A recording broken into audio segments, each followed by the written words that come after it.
Uhalia ni ndugu mpenzi mtazamaji wa Uvira TV, langu jina ni Sadiki Isa maarufu the King Majonjo, anaweza kanita hivyo. Siku leo bado pamoja na wasanii ambao tayari tunao hapa, kama nilivyokuambia Uvira chemchemi ya vipaji, na tuko na Masters. Nakumbuka moja kwa moja mpaka South Africa, moja kwa moja na hapa tuko ndani ya Uvira City. Bila shaka kwanza atajitambulisha mwenyewe, alafu baadaye tutakwenda kumuuliza maswali mengi ambayo wewe mwenyewe ulikuwa unajifikiria kumuuliza, lakini ulikuwa bado hujapata majibu kabisa. Lakini kwa upande wangu wa kushoto niko pamoja na producer ambao wa muziki.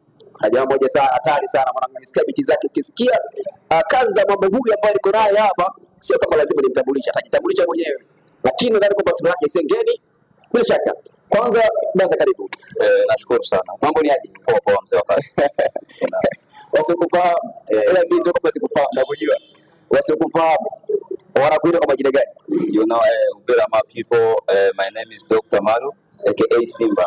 Wananiita Dr. Malu, aka Simba. aka Simba. Yeah, you know. Bila shaka. Unajua mimi Dr. Malu aka Simba bana, siku leo bana ni siku nzuri sana. Maji ni kwamba ni miaka mingapi amefika nyumbani, lakini bado tuko bado tukutana naye. Lakini kwa sasa tuko nyumbani hapo Uvira.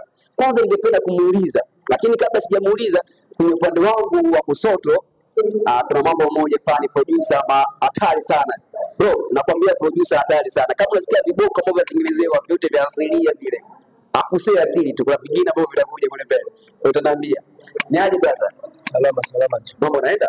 Mambo yanaenda kabisa. Fresh? Mbona kama vile mbili mkaka? Wapi brother? Fresh kabisa.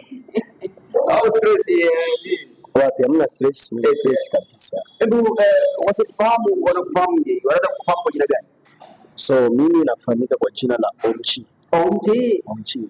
Kuna katika sauti fulani. OG. Yeah. Bila shaka. Vizuri sana. Kama nilivyokuambia tuko pamoja na Dr. Malu na tuko pamoja na OG. Umesikia vibao vingi sana vya Dr. Malu kama vile kitu kama kile pale. Moja kati kibao kimepiga cha asilia ya Kifuleo ambacho ni maarufu sana hapa mjini Uvira. Tunapigwa sana vibao hivi hapa na nini, hata kwenye masherehe hivyo wanapigwa bila shaka. Sasa kwanza ningependa kufahamu vipi muda mrefu kutoka South Africa kwanza ningependa kuwapatia story fupi watu watazamaji ambao wanatazama kupitia Uvira TV, historia fupi kule South Africa kimuziki mpaka hapa. Kwanza ulianzaje kutoka hapa nyumbani Uvira mpaka ukaenda South Africa? Na je, South Africa tukawa umefanya kazi moja inaitwa Nana ambayo tulionekana mbele ya watu na ikahit hata hapa nyumbani Uvira, ilipigwa sana kwenye vibao kama vile Radio Message Pepe na radio zingine bila shaka. Hebu tuambie kwanza ilikuwaje? Like my story life ni kwamba mimi nazaliwa huko nyumbani huko Uvira, lakini Sange, city ya Sange ndio. Japokuwa wazazi wangu wanaishi hapa, lakini nimezaliwa Sange, nimekomalia Sange, nikatokea Sange nikaenda South Africa. Nikakaa kule South Africa like something like miaka 8 hivi, miaka 8 au 9 years, miaka 9. Sawa sana. Nilikuwa nafanya muziki kama kitu nilichosema hapa, nafanya muziki. Nimefanya muziki mingi sana.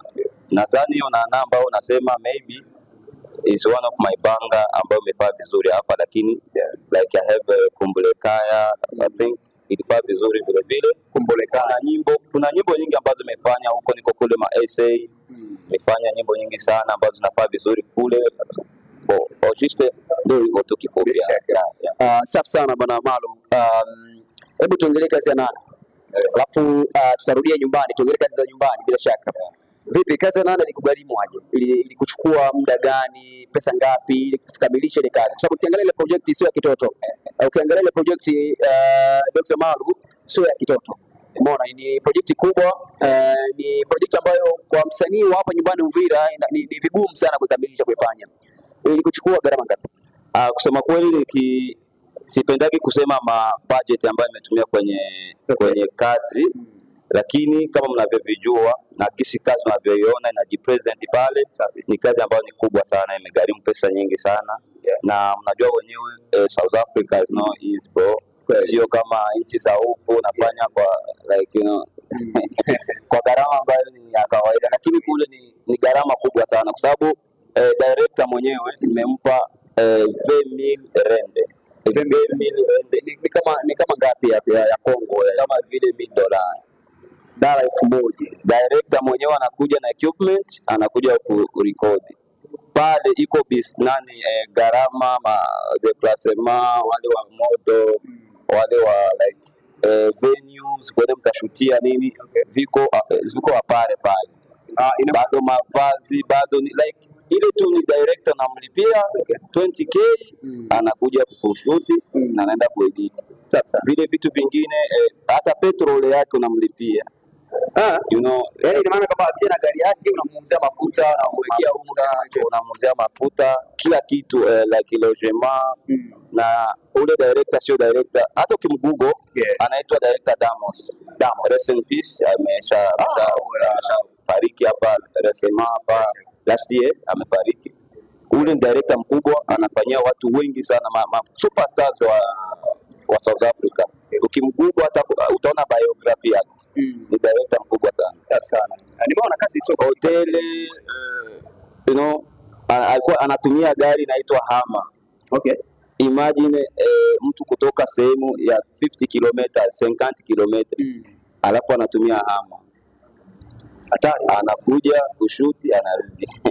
You know, no bro. Kweli kabisa, bila shaka. Na vipi muziki wa pale South Africa baada ya kuachia vibao vyako, watu walikupokeaje pale? Vizuri sana. Nikisema mmeona nachezwa Trace Africa, nafanya interview Trace, MTV base, MTV kubwa za wakina David, wakina Diamond, ndio wanachezwa kwenye zile TV. Unajua nikwambie Malu, kwa Mkongomani ambaye anaishi Uvira, anaishi Bukavu, Goma na sehemu zingine, hawezi kaaminia kama msanii kutokea Uvira anaweza kaenda South Africa akafanya kazi kama vile TV kubwa za Trace, kama vile kitu kama hicho hivyo. Unadhani kwa nini hasa Wakongomani hawapendi kuaminia Wakongomani wenzao kwamba wanaweza, wakati kila kitu kinawezekana katika maisha? Ni kutokuwa na confidence na wivu vile kwa ndani. Confidence kwanza, like hauna ile confidence. Ni nini tena? Yani kujiamini. Hawajiamini kuwa wanaweza kufanya kitu kizuri. Like macho yao na idea zao ni za hapa nyumbani, wapigwe hapa like you know. Wakiona mwingine ana vision kubwa na wanafikiri kuwa no, this guy kufanya ni fake. Na wivu vile inachangia. Bila shaka. Hiyo ni kweli kabisa. Nataka kujua South Africa, muziki wa South Africa na wa hapa nyumbani, tofauti yake ni ipi? Yani ikisema in general kombo tuseme hivi, kwa sababu this international. South Africa ni nchi ambayo imeshaendelea sana mzee wangu. Like kwa sababu tuko Africa, ni nusu Ulaya bro. Ni nchi ambayo imeshaendelea sana, ina support kila kipaji chochote ambacho kipo. Unaona? Vile South Africa ukifanya banga moja ikihiti tu South Africa mzima unaaga umaskini kwenye sanaa yako. Sio kama huku unafanya nyimbo kubwa, lakini kuna kipindi moja inaambia kwamba unaweza kalipia nyimbo yako Trace na ile nyimbo wanakulipa tena na wewe. Ni aje? Kwa hiyo somo watu wengi wa Uvira hawajui. Wasanii wengi wa Uvira kama hawafahamu hicho. Hebu wafundishe kupitia Mapi Uvira TV. Uambie inakuaje kwanza. Bro, sipendi kuongelea sana hiyo issue kwa sababu very soon recently nakwenda kufungua kampuni ya kusaidia vipaji kusubmit nyimbo ziende huko international, ziwe zinapigwa huko. Kwa hiyo itakuwa kampuni najiregister na mimi, alafu tunasaidizana kusambaza muziki. Ndio maana siwezi nikatangaza hapa in public. Siku ikikuwa rasmi nitatangaza ofisi, watu watakuwa nakuja ambao wanataka tufanye kazi business, na tunafanya hiyo business, lakini tutakuwa kizuri sana na watafurahi sana wataenjoy. Lakini anakuambia Mbezi, mtazamaji wa Mapi Uvira TV, wasanii ambao wako nyumbani wamfuata Dr. Malo, kuna issue moja ameniambia kusana, ijapokuwa amejipiga chenga, lakini kuna issue ambayo ameniambia hii hapa inaweza kuwapatia somo fulani hivi ili kwa kujiendeleza, lakini ni good idea kwamba wanaweza kujisubmit ili kuingia kwenye hizo anga hizo, ili watoboe na wapate mafanikio kama vile wanapata wewe. Tulikuwa South Africa, hebu turudi nyumbani Uvira. Ni muda mrefu umetoka South Africa, tukafikiri kwamba Dr. Malu kwa sababu amezoea muziki wa piano South Africa like that. Kama unajua South Africa ni kwa piano ile pale sio tu, kuna muziki aina mapiano ambao unaweza kufanyia South Africa, na ukiangalia na Nana ilikuwa kama vile kama piano fulani kalikuwemo, lakini kalikuwa vile si sana, lakini kalikuwemo mle ndani. Baada kutoka South Africa ukafanya muziki ya asilia, muziki ya asili, ukaanza kufanya muziki wa asili. Tukadhania kwamba watu utafanya muziki ya kawaida tu kama vile unavyosikia kama ulivyofanya Nana. Kwa nini hivyo mabadiliko kutoka kwenye muziki wa aina fulani ya Kiingereza fulani na Kiswahili ukaingia katika muziki wa Kifulero?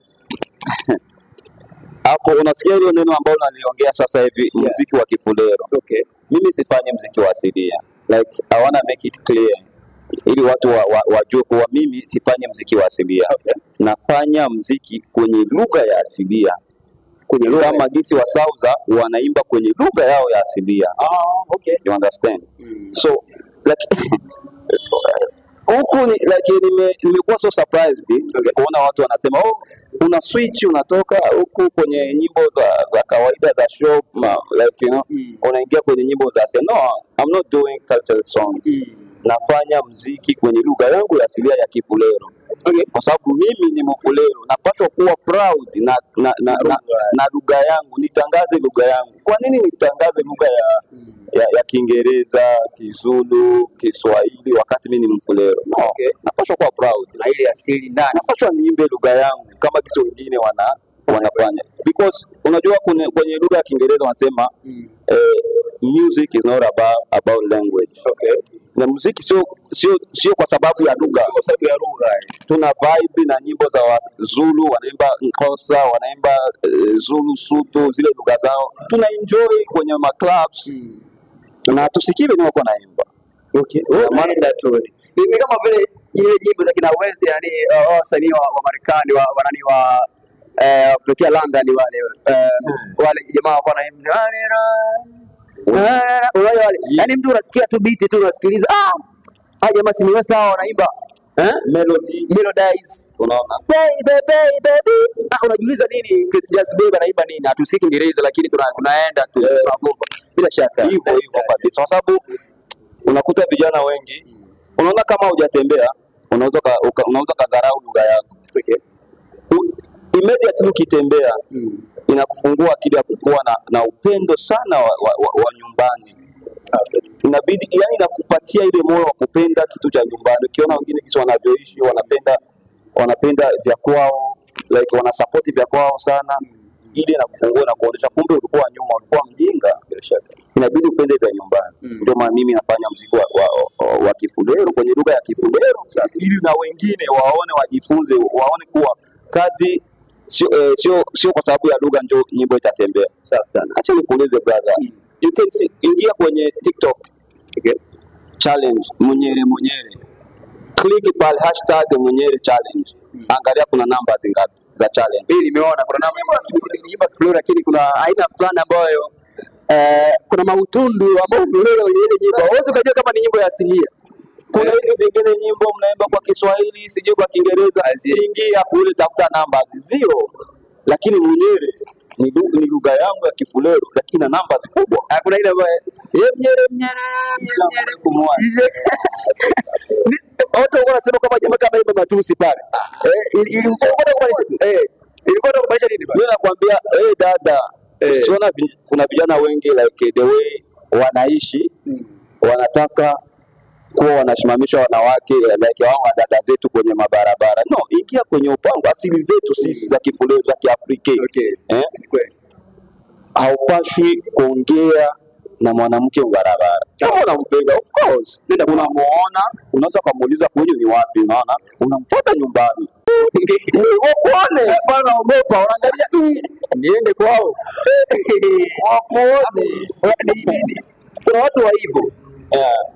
Unadhani kwamba ni watu wa hivyo, unadhani ni kwa nini hasa hawaendani kwao kufuata mwanamke nyumbani? Wanakuwa labda like that ni players yani wajueli mkiona msimukuto matoma like wanataka kutest kupima like ni players like wana change sana wanawake. wanapenda kuchange wanawake. Of course, unaweza kukutana na mwanamke wa barabara sio vibaya, unamapproach kwa sababu kwenye unamuona ndio kwa unapaswa kumwelezea. Sasa Lakini sio kila siku. Kuna wengine kila siku sherehe nishakuwa hapa nje anatoka mpango makona, yuko kumakona mamiti ya maembe. No, it's not go bro. sio poa. Bila shaka nyimbo hii umeifanya pamoja na producer wa hapa nyumbani ambaye ni OMG. Ngoja nibonge naye kidogo alafu tutakuja kurudi kwako bila shaka. My boy unaitwa OMG. Mimi ningependa kujua kwanza kabla ya yote kazi zako za production ya audio music unazifanyaga wapi na ni kitu gani kabisa ambacho kilifanya mpaka wewe kaingia katika kazi ya production? Au na kitu kingine ni experience gani? Yaani ni gani ambayo labda uliona Uvira tunakosa sana hapa hivi kama like tungefanya hivi tungekuwa na quality nzuri kama ulifanya. Umesikia nyimbo ya Mnyeri ni kali sana na zingine nyimbo za asili ambazo zimefanya ni kali kusema kweli. Ningependa kujua hivyo. Sasa unajua muziki nilizaminia sana kuingia kwenye muziki kufuatana na kipaji changu. Kwa sababu nilianzaga muziki, ingawa napiga muziki kanisani, finanda nini. Sasa katokaga producer fulani anaitwa George. Akasema eti dogo nataka nikufundishe production. Mimi mwenyewe sikuwa najisukuma sana, yeye ndo alikuwa ananiforce. Ila nilivyokuwa najifunza, yeye mwenyewe akasema hapana, huyu dogo nikimwendelesha sana na nikimweka atakuwa ni kitu fulani mbele. Na mimi nikaona vile nikigusa kidogo hapa inajipa, nikigusa inaenda. Nasema hapa fresh. Ndio nikaanza mpaka hivi leo. Na mimi nishakuwa na kampuni, yeye mwenyewe aliendaga kaenda soma, mimi nikabaki akaniacha kampuni yake nikaendelesha, ilikuwa Sit Sound Records. Sit Sound. Nikafanya song mule tukaendelesha. Alafu mimi mwenyewe nika create kampuni yangu. Nikawa na kampuni yangu nikachukua mpaka Sange. Nikaona Sange yani plane kulikuwa hamna studio zaidi sana. Nikasema pale nikichukua studio yangu nibebe plane hapa ndajipata kidogo kimaisha. Nikachukua studio nikaweka pale kabisa, wadogo wengi pale nikawafanyia kazi na kazi zikaenda kabisa. Afu ukakuja jamaa Dr. Malu pale Simba. Unajua kwamba ilikuwaje naye pale. Kakuja aka Simba. Mwanzo angali South Africa tulikuwa tunaongea naye. Akasema dogo nisikie tu unafanyaga production hapo Sange ndio nyumbani, yani kwetu kuwasilia. Sasa unaweza ukanifanyia beats fulani hivyo nitumie nikusikie kwanza. Nikamtumia brother beat. Brother akasikia beat akasema sijakubali kivile. Ila niko nakuja. Okay.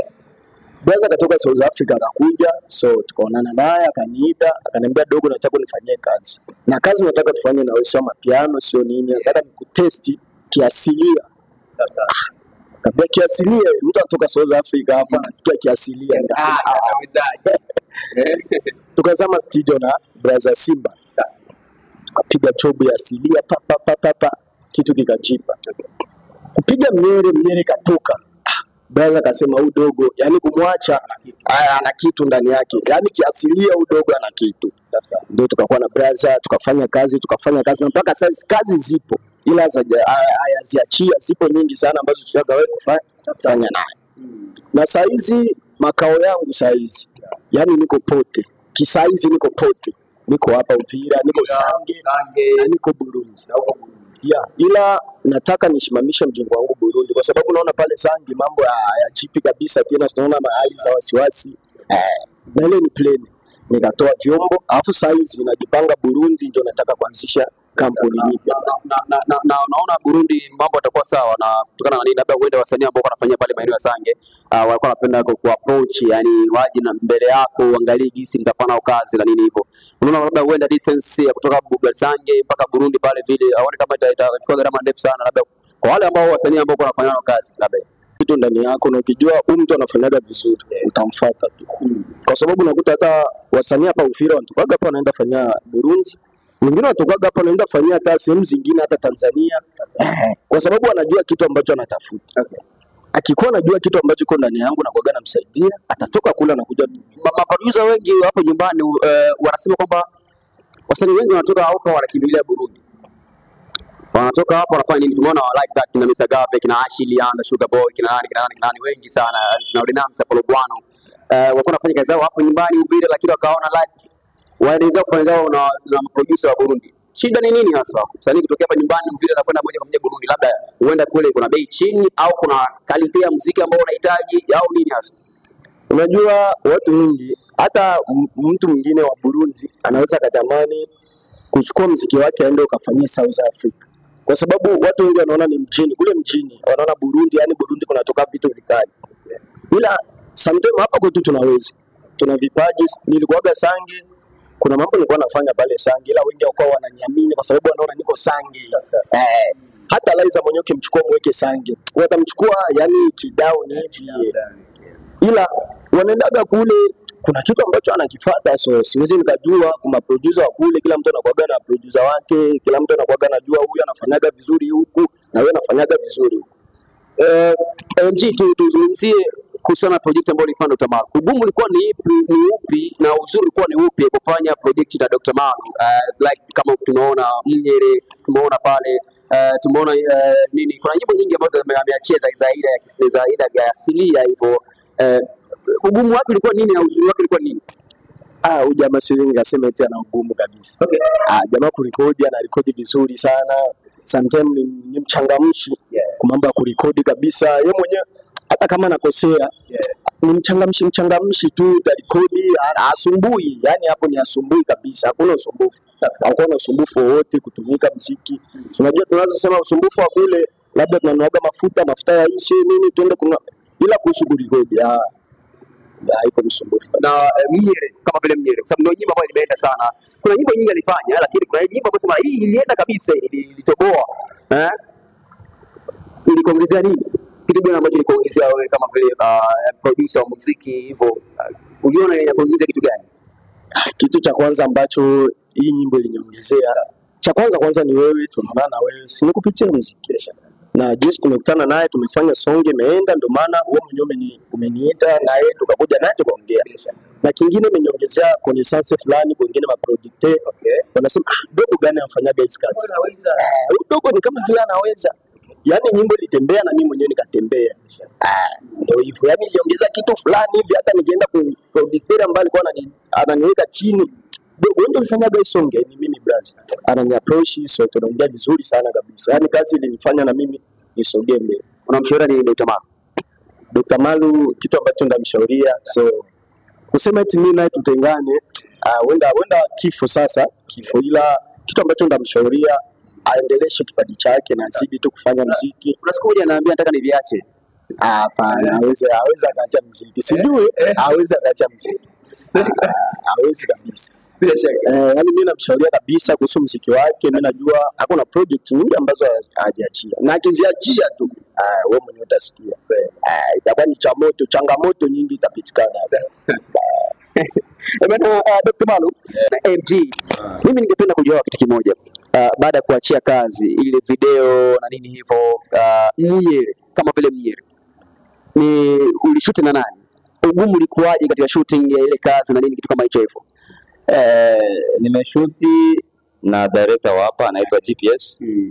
Is one of my boy, anafanya vizuri sana. Yes, nimeshuti naye. Kwenye ugumu like ilikuwa ni challenge kwa sababu nilikuwa sizoei kwanza utendaji kazi wa hapa Uvira, the way wana organize vitu, ilikuwa vya mpya sana. Unaona, lakini ni changamoto tu kidogo za hapa na pale, like GPS kuchelewa. Unaona, like waheshimu muda. Kuna baadhi ya watu hawaheshimu muda. Hiyo ni changamoto kubwa ambayo nimepata kwenye ile shooting, kwa sababu mtu anamwambia uje saa 1 anakuja saa 4. Nilikuwa so surprised kwa sababu mimi sasa like in the asubuhi season ilishakuwa pale, au kutokana na distance ambayo ilikuwa sio distance, hata distance wote tuko hapa Uvira, lakini unafika saa 4. Unaona napenda kufika ngapi mali ngapi. Unaona hiyo ndio ilikuwa changamoto kubwa sana, na kujiadapt jinsi ya kucheza ile michezo ya nyumbani. Alikuwa huko nje na hapo narudia tena katika michezo ya asili ya ndachizaji inabidi like nimependa video, nimependa ripoti, nimependa jinsi walivyobariki na mama walivyojitolea. Wale kama ndio Nimewatoa hapa Uvira, ni vipaji vya hapa Uvira. Ni wamama wa hapa nyumbani wana support tu vipaji vizuri, unaona, wakisikia tu muziki mzuri yes wanapaka. Mpenzi mtazamaji wa Uvira TV, hebu tuambie Dr. Mark, unaweza kumwambia nini au kumshauri nini, kitu gani producer kama vile GPS Kese? GPS ni kijana ambaye anafanya vizuri. Neno tu la kumwambia ni kwamba afocus, afanye majambo makubwa sana mengi. Tutafanya vitu vingi sana kuna kazi nyingi ambazo naziandaa kufanya naye na zitatoka very soon. I think watu wataenda kuangalia kipaji cha GPS kwenye nyingine level bila shaka. Yes, because this guy ni mtu ambaye kwanza ni mvumilivu, tena anajua cause unaona ile kazi ilikuwa ndio kazi yangu kwa natumika na GPS. Kuna mtu amenipa link yake, nikaonana naye, nikaongea naye, the way nilimapproach, the way alinipokea, niliona ni mtu ambaye yuko tofauti sana. Anajua nini anachokihitaji. Like in short, ni kijana ambaye anapambana vizuri. Ndio maana watu wangempatia credit kubwa kwa sababu anavumilia, ni mvumilivu, kwa sababu man, I'm telling you, mimi ni mgumu sana, hata kama unaniona hivi ni mgumu na kwa mgumu ili unipatie kazi nikubali, na kwa nimeona kile kitu ambacho nilikuwa nahitaji kwenye ile kazi.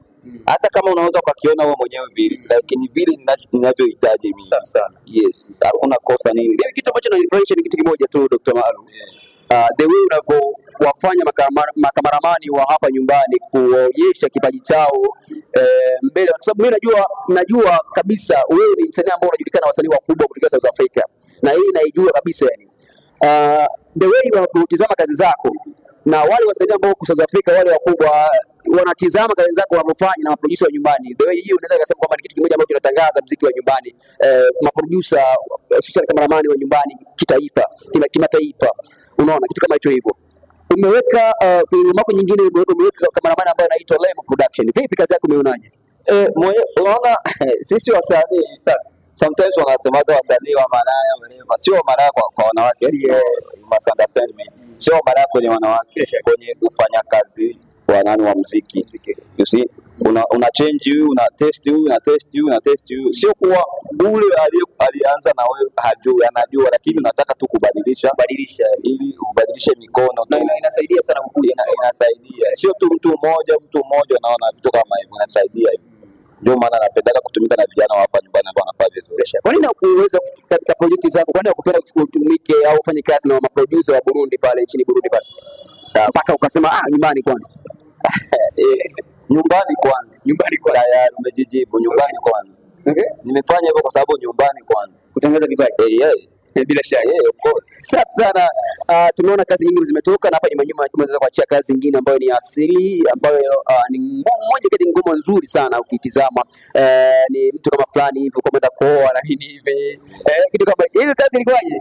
Ilikuwa poa. Ilikuwa poa. Imefaa vizuri, imepokelewa vizuri sana. Kama kisa unavyoona watu wanapenda kazi vile. Nyimbo za asili kuna pesa huko. Mimi nakwambia hiyo nyimbo ya asili, nyimbo za asili nyimbo za asili like I don't know ni za wakati gani, like hizo wanacheza the way wanavaa nini whatever, ndio nyimbo za asili hizo. Mimi nafanya nyimbo za kwenye lugha yangu ya asili. Safi sana. Asante baba. Ndio nataka nijue.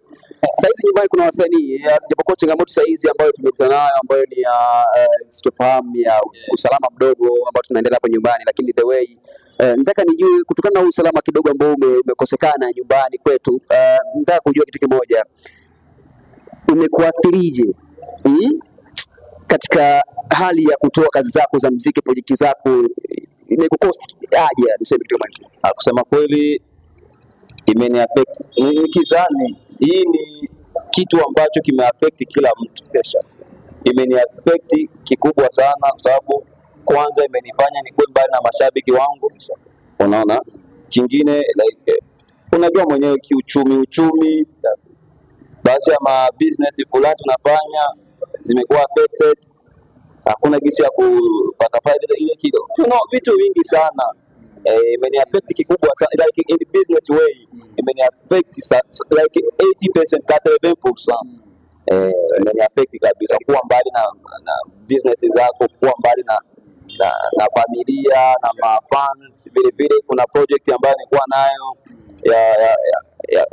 ya sio label, sio label, it's something like a gang, ni kama vile gang ya vijana ambao wanataka kutangaza asili yetu ya Kifuliru. Nilikuwa nataka nilikuwa nimeshakuwa nao ili hii mwaka ndio nilikuwa na prevoir ni wa release, ni waachilie watu wao waone kama kisi nimeachilia Olga Mnyera amepiga nilikuwa nataka niachilie wengine vijana ambao nimeshatengeneza ili tutangaze Kifuliru. Tukiwa wengi tunatangaza Kifuliru itaenda zaidi. Lakini sasa kwa sababu ya hii situation Tamalo wa Flare ambao wako nje wameonekana ni kama vile hawatoi mkono sana, wafungui mkono sana, kama vile umeona the way Belami Muka wabembe ambao wanaishi Ulaya kule vile wanamsupport sana, lakini kwako sio sana zaidi. Sioni tatizo ni nini haswa, au wewe ndio ambao watafuti na kuangalia? Kwa sababu I know, najua kwamba kuna Wafulero ambao wanaishi huko ambao Marekani, Kanada, masijui mawapi huko Ufaransa. Vipi? Kusema kweli sipendi ionekane kuwa naomba naomba kwenye mtandao, sio kwenye mtandao, unaona. Lakini kama mtu anafanya kitu kizuri lazima apate support na ndugu zake, ila sio kwa kuwashurutisha wherever. No, wana support, wana stream nyimbo. I really appreciate that. Wana stream, wana share. Hali ya Dr. Malo kuna kipesa na hapo ili kusupport msanii aendelee. Kwa sababu angalia mtu kama msanii kama vile nani ambaye ni Belami Muka, wanamsupport sana wabembe ambao wako nje ya nchi, lakini Wafulero bado kama vile wanabana sana. Tatizo ni nini? Waambie jamani, kila kitu inaonekana iko wazi. Belami Muka sasa hizi ni msanii ambaye ni tishio sana. Kwa sababu gani? Wabembe wenzake wanamsupport nje, yani sio kusupport kusipaka kama ni kustream, kutizama nyimbo na sita itizama. Lakini hii sasa ili msanii akaze, nini shida ni nini? Ya bro, like ikifika muda wao wataona kuwa bwana kijana huyu tumsupport, watasupport like kuna lakini kuna baadhi ya just I'm not saying that kama ni watu wengi wananisupport kivile, like you know, kuna Dogo G Socrates, I think kuna msiki yao of course na Dogo G Socrates Kimamura Kimamura okay. This other guy Baraka Balonga, ya maboys ni watu wangu sana, sio eti ni ma sponsor, ma manager, marafiki wana support, ni watu ambao wameona kazi wakafurahia, wakanisukumia ile kidogo ya kunywa soda. Kama naiongea nawapa tu credit, nawapa credit like shukrani ya kwa hata ile kidogo ambayo amesema brother take this, unaweza kununua hata soda. Ni kitu kikubwa sana kwenye kazi yako, hata akikupa 100 ni kitu kikubwa sana. Nampa credit like na appreciate, unaona. Kuna wengine tu like siwezi nikawataja wherever ambao wananidia brother shout out, tumefanya vizuri, but it's not that big bro. Bila shaka kijana tujifunze kusupport wakati tunatengeneza nyimbo za asili na kukumbusha mbali. Na support vijana nyumbani. Unajua Uvira kwetu bana, ili msanii kutoboe na uombewa kabisa afanye kazi za maana za nguvu, unaona. Na producer kama kina MG hapa nini, unaomba na wenyewe kile wasupportiwe ili waongezewe nguvu, essence. Umeona kitu kama hicho itakuwa jamani sana zaidi. Kichoma ile pale. Ni msanii gani ambao wako Uvira ambao anaweza kuinspire kabisa, ambao kafikia wakati mwenyewe ukasema bana hata mimi nataka niimbe muziki? Bro, hii swali lako bro, ni kwa heshima yako nalijibu. Swali msanii wa Uvira ni inspire bro, I know bro, haiwezi kuwa ani inspire mimi, no. Kama kwa msanii hakuna. Sababu gani?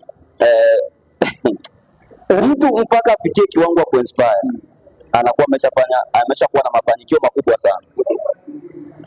Juu hakuna tajiri ambaye anakuwa inspired na maskini, na hakuna maskini ambaye anakuwa inspired na maskini mwenzake. Inabidi kuwa na hatua kubwa, uko na income nzuri, uko popular, famous like I don't know, sijui nimtie kwenye aina gani. Ndio ujue wewe ndio kunaambiwa sasa hapa nyumbani hawako popular, hawako famous na hawako hawana nguvu fulani hivi. Bro, wapi man, wapi? Naambie basi msanii ambaye wameshambuki nje ya nchi. Kumbuki nje ya nchi aende akafanye show kama vile Matizi. Tusende tu nje hapa close up like our neighbors wetu au majirani. Burundi hapa Tanzania, Burundi, Uganda, Rwanda, wherever.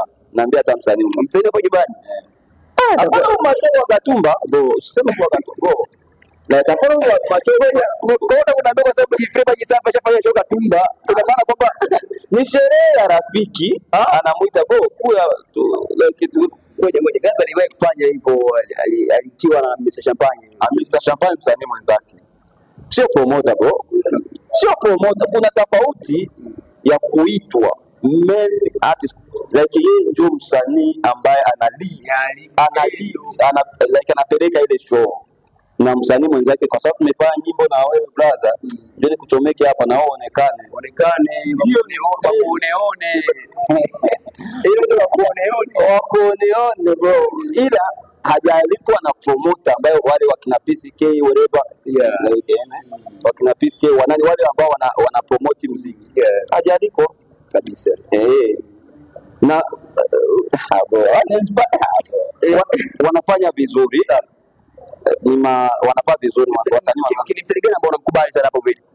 Mtajie top 5 yako wasanii ambao unakubali. Hawa jamaa noma sana, wa kwanza mpaka watano.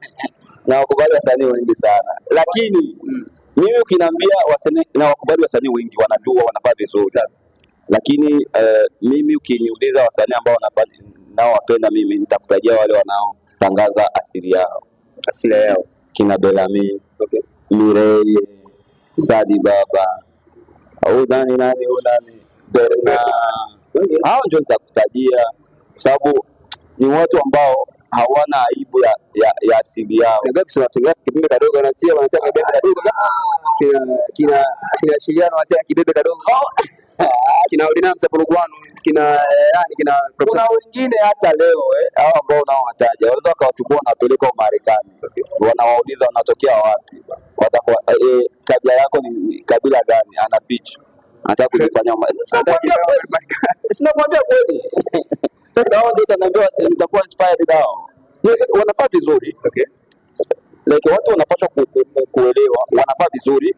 Of course ni wasanii wazuri, wanaimba vizuri, wanafanya kazi nzuri zinaenda like nazipenda na hata mimi nazisikiliza, lakini sio top 5 zangu, sio ma top 5 artists wangu ambao mimi nawakubali. Wasanii wajifunze nini haswa ili waingie katika zile top 5 ambazo wewe unahitaji? Siwaambii waende wafanye asili. No. Eti wafanye nyimbo za Kibembe au za Kifuliru, za Kirega, Kivira, whatever, no. Ila kuna status ya mtu unapaswa kuhusisha identity, of course identity yako. Mtu akikuona anasema this guy ni msanii fulani. Ile ukitia fujo sana, ukitia fujo watu wengi ile mziki wenu unatembea sana, kwa sababu ukitembea na unatembeza na mwingine wetu na kabila yetu.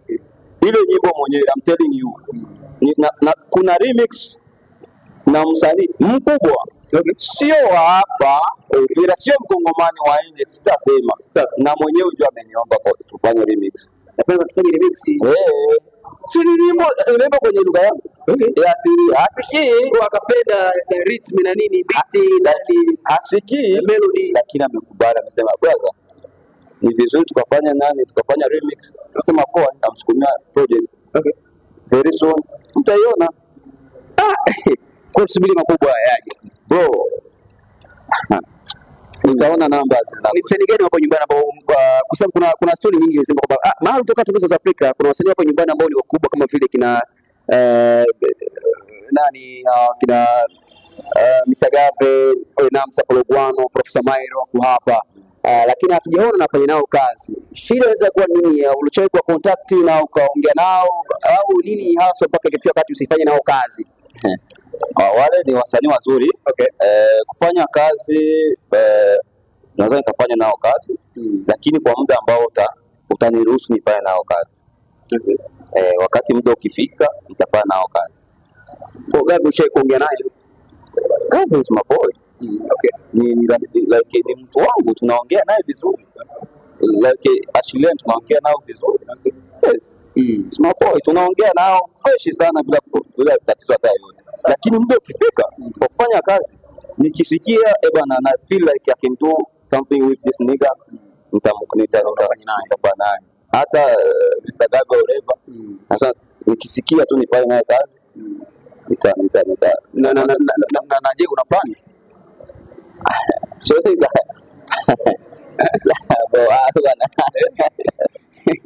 Labda uone una plan, labda uone kufanya naye na swala au the line. Unaweza kufanya na bro. Bwana acha tupasi huko. Hapo shana la tupasi. Bila shaka. Ningependa kujua kitu kimoja. Sasa hizi katika game ya muziki wa nyumbani, kitu gani ambacho kinakosa? Bwana kuna kosa kuna vitu kama vile vitatu ambavyo nataka vitatu. Cha kwanza promoters. Presenters, unaona, na wasanii wenyewe. Ni vitu vitatu. Tunaanza kwanza kwa promoters. Promoters. Promoters ambao wanafanya event wanashindwa kuwekeza kwenye event. Okay. Wanataka waandalie msanii wa hapa Uvira show ya gharama ambayo ni ndogo, itamshushia heshima yake, haitampa value. Wanataka wachukue tu huyu Masale wa kawaida wa $50, $10, yani show yake yote ishia hata $300, $500. Okay. Sasa ile show ile inaishia gharama ya $500. Okay. Unafikiri Diamond akiona, wakina hao wasanii ambao wako international huko wakiona, unafikiri ni show ambayo ina thamani? Haitakuwa na muonekano mzuri. Sawa. Kwa sababu gani? Budget yake ni ndogo. Lakini wakiona msanii wa nje ndio wanawekeza nguvu, wanatia budget kubwa ili ionekane vizuri. Kwa sababu uzuri wa show uwekezaji. Okay. Wakiwekeza vizuri, big budget, decoration nzuri, setup nzuri, organization iko poa, iko fresh, ambayo kila mtu akiona, wakishuti video wanaona wanasema wow, this nigga. Unaona, matangazo mazuri. Unakuta show inaitika, inaleta watu na msanii jina unampandisha. Sawa. Lakini wakiona msanii wa nje wanawekeza kabisa. Hapa hawana uaminifu na wasanii wao na sisi wasanii wao. Okay. Ndio maana wanawekeza kidogo. Kwetu kwa nje wanawekeza sana. Okay. Presenters sasa, nyinyi kama nyinyi. Okay. Nyinyi sasa mnatuua sasa sana zaidi tena. Okay. Kwa njia ya matangazo. Okay. Kwa nini? Mnachukua pasenti kubwa, kwa sababu kiposte picha ya msanii wa nje unapata like nyingi. Unaenda na follow za like. Wewe unataka like kuliko kutangaza kazi ya nyumbani. Unatafuta content ambazo zitakupa like nyingi. Okay. Yaani wewe uko mbinafsi. Unataka kitu chako kikuwe tu poa. Kwa sababu kiposte Dr. Mano unapata like 5 ila asema bana huyu jamaa acha niposte Diamond. Safi. Unatangaza Tanzania, utangaze nyumbani. Safi. Pili, unapokuwa unaposti kitu, mkuu wa bunifu. Okay. Creativity zenyu zionekane. Sio unaposti picha afu unavitia maneno na caption zako, unaandika caption.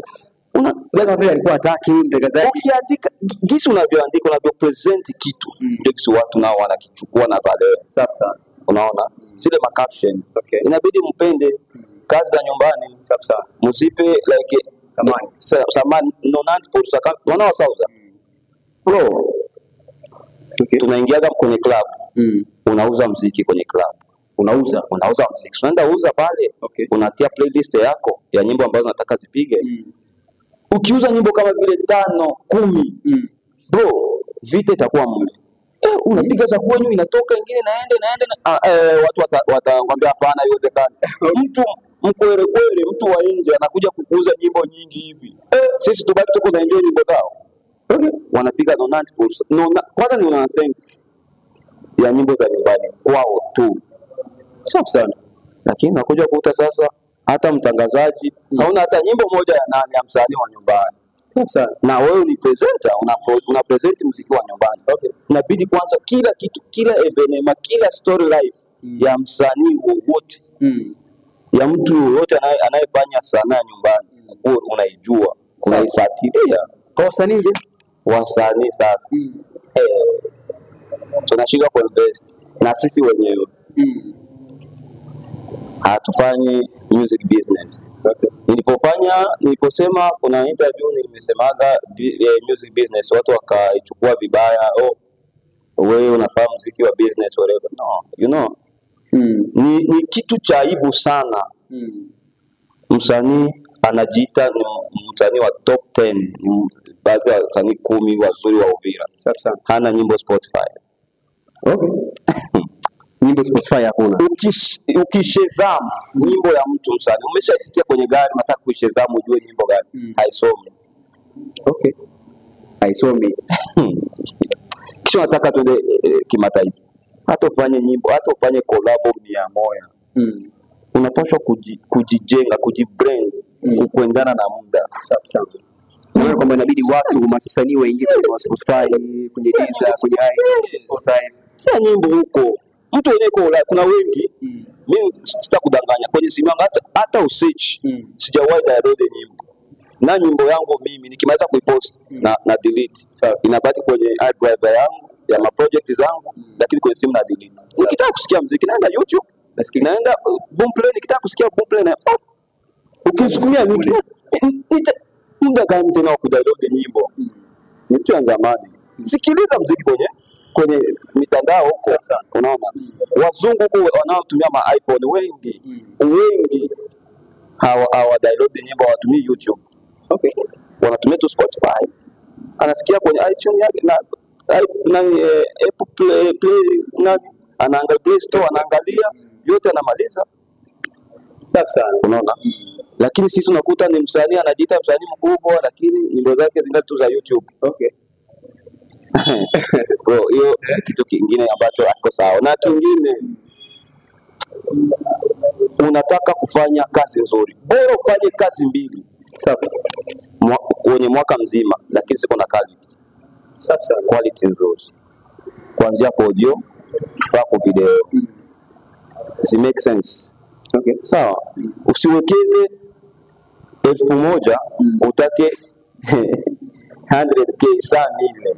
No, haiko hiyo. Wekeza kiwango kizuri, utapata faida. Ukiwekeza kidogo utapata kidogo, bro. Unakamata tu video, unaenda kwenye street, una shoot sijui kwa barabara, unarukaruka kwa miti nini, wherever, una post. Unataka kulinganisha na Diamond, unataka kutafutia collab na Diamond. Bora uwekeze hela, ukawie kutoa project. Lakini ukija kutoa project hivi, inakuwa ni project nzuri na kubwa ambayo ina sound vizuri. Hata quality, ukisikia quality unasikia. This is my boy kwa bila shaka. Kwanza ningependa uzungumze na mwisho wako, baadaye inabidi kumalizana na bwana mkubwa hapa. Unawaambia nini watazamaji ambao wanakutazama kupitia Mapro Uvira TV? Kitu gani ambacho unaambia watazamaji kwa ujumla, wasanii vile vile kwa ujumla bila shaka? Bana, ujumbe wangu kwanza ni kutoa shukrani za dhati kwenye mashabiki wa Uvira. So far wanajitahidi. Kwa sababu unakuta vijana wanaanza kufuatilia muziki, wanaanza kufuatilia muziki mpaka wana comment, wanasema bana hivi, wanaanza kufuatilia kidogo, japo hiyo kuna baadhi ya vitu fulani ambavyo viko sawa kwenye nchi zetu wherever, mabando nini inakuwa ni expensive, lakini wanajitahidi kufuatilia. Ni kitu kizuri sana, waendelee kufanya hivyo. Na wapenda sana, yani wana like much respect sana, na wa respect sana nini, ndio mabosi wetu, nini ndio mabosi. Unaweza nitukana kisi unapenda, sina tatizo, sababu wewe ndio bosi. Ukistream nyimbo yangu, ukishare, ukifanya nini, ukicomment, haijalishi comment gani, iwe nzuri, positive, negative, yote ni vizuri. Safi tu. Bora tu umecomment, umeweka ile neno yako itanifunza kitu fulani. Alafu mapya Mapovira TV najitahidi sana. asante. Najitahidi muendeleshe kufanya kazi nzuri na muongeze ubunifu zaidi bila shaka ili kazi itembee bila shaka. Na nashukuru sana kwa kunialika leo. Asante sana Dr. Maru, nashukuru sana pia wewe kupata kupokea mwaliko wetu Mapovira TV, kwa maana ilikuwa sio easy, ilikuwa sio vepesi kupata mwaliko, yani kuja mpaka hapa Uvira na nini hivyo, na tukapiga swali 2-3 bila shaka. Nikisema nikushukuru sana kaka. Na mimi pia nashukuru sana mzee wangu. Asante sana. Nashukuru sana. Thank you very much. Asante sana mtazamaji, nilikuwa pamoja na Dr. Maru bila shaka. Na kabla sijamaliza naye vile vile acha, kwa sababu niko na producer hapa, sije kama kiporo hapa na nini kitu kama hicho hivyo, ama vipi brother? Hebu niambie ni ugumu gani ambao unapata kwenye kazi zako za muziki? Ugumu wangu kwenye kazi za muziki, so huwa wasanii wengi wanasumbua sana zaidi hizo eneo ambazo nakoga natumika. So unaona ni eneo ni kama vile tunaweza kusema kijijini. Okay. Afu kijijini kunaletwa gari moja. Hiyo gari moja hadi watu wanaishobokea ndio ya kwanza hiyo gari inaingia kijijini. Kuna wasanii wengi wanatoka kule juu kwa milima na najisikia kuja kuimba. Kuna kwa ugumu sana, unamwambia imbe hivi anaimba hivi. Yaani ndio unawasumbua sana, nasikia hivyo. Wasanii wengi wanalia, jamaa anasumbua sana. Unaweza enda pale anakuambia unakupatia 30 minutes tu malize tu muziki. Kama iko 30 minutes maana yake unatoke tu studio yangu. Hapana, mimi sikuagi hivyo kabisa. Yaani mimi unakuja nakupa program, tutatumika huo muda kwanza, huo muda mpaka huo muda. Yaani usingatie sasa muda, uheshimu muda, kwa sababu na wengine wakutumika, ukimaliza wengine wataingia. Sasa ule muda ukifika hujamaliza unaanza kusema eti jamaa amenitoa nini na nini, ila mwanzo nilikupa ndogo kwenye kazi ile, unapatia nafasi ya kusema kwamba labda uende utakuja basi kata kesho au kesho yake kumalizia kazi yako. Ndio nafasi ipo kabisa, namwambia au kama nampa muda saa hizi mwingine anafanya, yule akimaliza anamalizia kazi zake anakwenda. Hivyo yani ugumu kwenye kazi ni ile tu, naye ugumu zaidi ilikuwa ni kule Sange ambapo nilikuwa natukia, ila kuhusu hapa Uvira, Burundi tayari kabisa washajielewa hapo kabisa. Una ujumbe gani kuambia wasanii wote na wapenzi watazamaji ambao wanakutizama muda huu kupitia Mapovira TV? Mimi naweza kuambia wapenzi wote watazamaji, mimi naitwa Mjipro Kibampani. Okay. Nafanya kazi ya studio kama vile mtangazaji alivyosema. So kitu ambacho naweza nikawaambia, msizarau umri ina muonekano wa mtu, kwa sababu unaweza kumdharau mtu kwa muonekano wake, kumbe anakuzidi vitu vingi sana. So mimi ningali mdogo, sijakuwa mkubwa kivile, na ningali mdogo ndio kwenye kazi, ila kazi zipo. Sio mdogo kwenye kazi kivile, ila kuhusu wengine na wapa respect. Kitu ambacho nitaambia watazamaji, karibu kwenye studio, karibu kabisa, namba yangu kabisa, ukiingia ta YouTube utaandika Mjipa wa Pro utanipata kabisa, tutaongea hivyo kabisa watazamaji, karibu. Facebook ni Omjitu. Okay. Ukiandika tu Mjipa wa Pro na Facebook na watu utanipata kabisa. Na mpenzi mtazamaji wa Mapovira TV, ni siku kwanza nikushukuru LG. Nashukuru sana kabisa kuona kutumika hapa, nishukuru sana, jisikia furaha sana. Asante sana. Mani next time tukikualika au utakataa tena? Siwezi kataa, siwezi. Bila shaka na mpenzi mtazamaji wa Mapovira TV, alikuwa na mimi mtangazaji wako Sadiki Isa aka unaweza kanita Funde Manyumba, unaweza kanita hivi ndio nikosea. Hii ni Mapovira TV na kipindi kabisa ilikuwa ni Uvira chemchemu ya vipaji kama tunavyoongea kila siku. Asante sana, nikushukuru.